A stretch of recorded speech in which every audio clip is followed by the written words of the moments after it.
খুব বিপদে পড়েছেন, এমন সময় কোন শ্লোকটি বললে বিপদ কেটে যাবে? শ্রীকৃষ্ণের কোন শ্লোকটি চোখ বন্ধ করে 3 বার বললে সাথে সাথে ফল পাবেন? যে কোনো সমস্যার থেকে আপনি মুক্তি পাবেন। এই প্রশ্নের উত্তরই আজকে আপনারা পাবেন এই ভিডিওর মাধ্যমে। নমস্কার বন্ধুরা, আমার এই শ্রীধাম ইউটিউব চ্যানেলে আপনাদের সবাইকে জানাই সুস্বাগতম। বন্ধুরা, বিপদের সময় যখনই বুঝতে পারবেন না যে কি করবেন, তখনই শ্রীকৃষ্ণের এই শ্লোকটি বলবেন, দেখবে সকল সমস্যার সমাধান হয়ে যাবে। তবে এই শ্লোকটির কথা জানবার আগে যারা আমার এই চ্যানেলে নতুন এসেছেন তারা অবশ্যই আমার এই চ্যানেলটিকে সাবস্ক্রাইব করে রাখুন, পাশে থাকা বেল আইকনটিও প্রেস করে রাখুন এরকম আরও অনেক নতুন ভিডিও দেখার জন্য। ভিডিওটি দেখে ভালো লাগলে অবশ্যই একটি লাইক করবেন এবং সবাইকে শেয়ার করবেন যাতে তারাও দেখে উপকৃত হয়।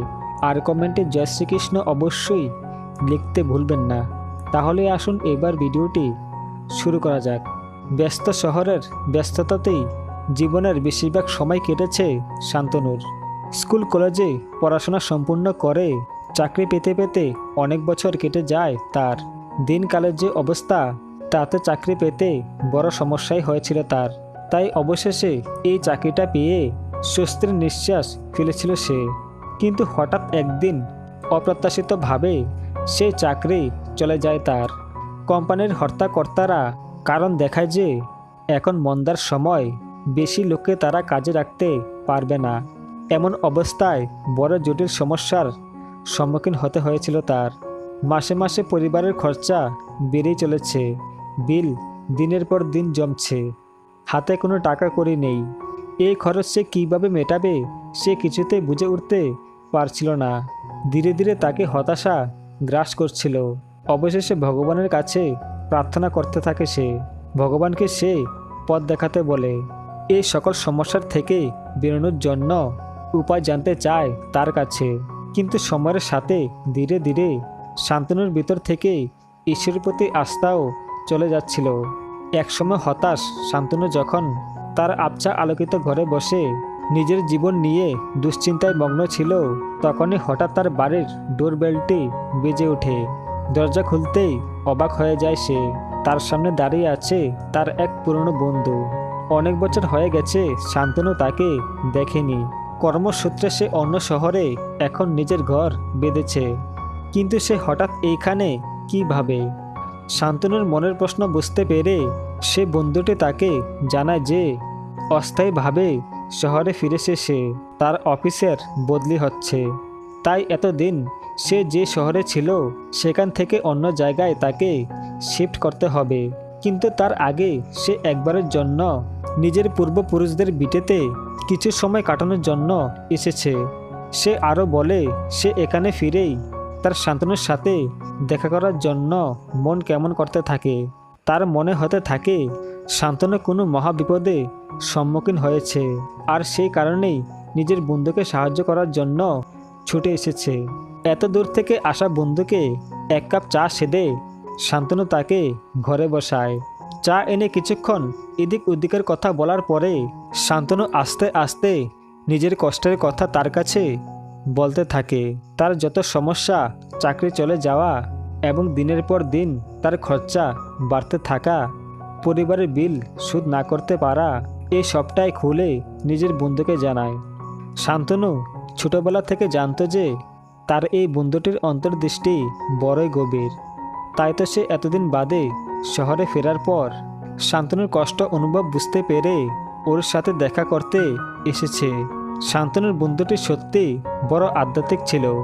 এই সকল ঘটনা শোনার পরে সে শান্তনুকে একটাই কথা বলে যে, দেখ ভাই শান্তনু, যতই সমস্যা আসুক না কেন, ঈশ্বরের উপর বিশ্বাস হারাস না। ভগবান তোর সাহায্য ঠিকই করবেন। পৃথিবী জুড়ে কত মানুষ কত সমস্যায় পড়েছে, তাদের পরিবার পরিজন তাদেরকে একা ছেড়ে দিয়েছে, একমাত্র ঈশ্বরই তাদের পাশে দাঁড়িয়েছেন। তাই বলছি, ঈশ্বরের উপর বিশ্বাস হারাবি না। বরং তুই শুন, আমি তোকে একটা শ্লোক বলছি।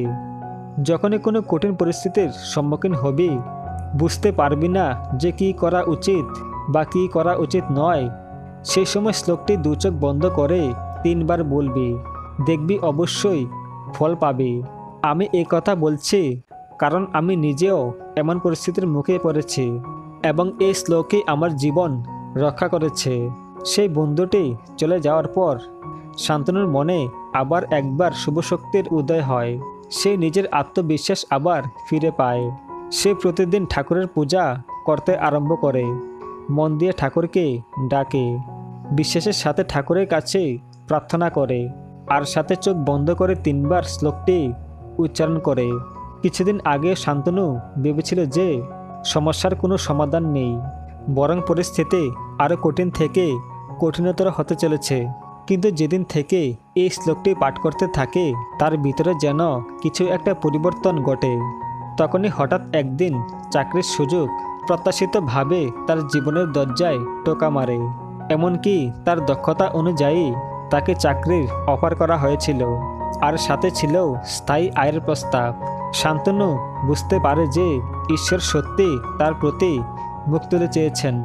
ঈশ্বরের প্রতি তার কৃতজ্ঞতায় শেষ থাকে না। এবার বিনা দ্বিধায় শান্তনুর জীবনে আসা সকল সমস্যার সাথে মোকাবিলা করতে থাকে। তার ভিতরে এক অটল বিশ্বাস কাজ করে যে ভগবান তাকে পথ দেখাবেন, যে কোনো সমস্যার মধ্যে সে পড়ুক না কেন। এই বিশ্বাস তার আত্মাকে শক্তিশালী করে তোলে। বন্ধুরা, সেই শ্লোকটি হলো কৃষ্ণায় বাসুদেবায় হরে পরমাত্মানে প্রণতঃ ক্লেশ নাশায় গোবিন্দায় নমো নমঃ। এই শ্লোকটির অর্থ হলো কৃষ্ণায় বাসুদেবায় হরে পরমাত্মানে, অর্থাৎ আমি প্রণাম জানাই শ্রীকৃষ্ণকে, যিনি বাসুদেবের পুত্র এবং অবতার হয়েছেন অন্তর্দৃষ্টির দেবতা। সে পরমাত্মা যিনি সকলের হৃদয়ে অবস্থিত। প্রণতঃ ক্লেশ নাশায় গোবিন্দায় নমো নমঃ। আমি প্রণাম জানাই গোবিন্দকে, যিনি সকল ক্লেশ ও যন্ত্রণার নাশক। এই মন্ত্রটি ভগবান শ্রীকৃষ্ণের সাথে একটি গভীর আধ্যাত্মিক সংযোগ স্থাপন করতে সাহায্য করে, যিনি সর্বশক্তিমান ভগবান এবং হিন্দু ধর্মের সমস্ত অস্তিত্বের উৎস। এই মন্ত্রটি একজনের জীবনে বিভিন্ন ধরনের যন্ত্রণা ও কষ্ট উপমোষ করে, শান্তি ও অভ্যন্তরীণ সম্প্রীতিকে উন্নীত করে বলে বিশ্বাস করা হয়। এই মন্ত্রটি জপ করলে এটি নেতিবাচক প্রভাব ও শক্তি থেকে সুরক্ষা প্রদান করে। জপকারীর চারিপাশে ইতিবাচক শক্তির ঢাল তৈরি করে বলে মনে করা হয়। এটি একটি ভক্তিমূলক অনুশীলন শক্তি হিসাবে কাজ করে। যারা এই মন্ত্রটি জপ করে তারা প্রেম ভক্তি সহকারে ভগবান কৃষ্ণের কাছে আত্মসমর্পণ করে। এই মন্ত্রটি নিয়মিত জপ মন ও চেতনাকে শুদ্ধ করে, যা আধ্যাত্মিক ভিত্তি ও জ্ঞানের দিকে পরিচালিত করে। এই মন্ত্রটি আধ্যাত্মিক শক্তিকে আহ্বান করার জন্য খুবই সুপরিচিত এবং যারা আন্তরিকতায় ও নিষ্ঠার সাথে জপ করে তাদের জীবনে এই মন্ত্রটি ইতিবাচক পরিবর্তন আনার ক্ষমতা রাখে।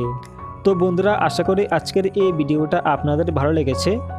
যদি আমার এই ভিডিওটা ভালো লাগে তাহলে অবশ্যই একটি লাইক করবেন এবং সবাইকে শেয়ার করবেন যাতে তারাও দেখে উপকৃত হয়। আর কমেন্টে জয় শ্রীকৃষ্ণ অবশ্যই লিখতে ভুলবেন না। তাহলে দেখা হচ্ছে পরবর্তী ভিডিওতে। আপনারা ভালো থাকবেন, সুস্থ থাকবেন। হরে কৃষ্ণ।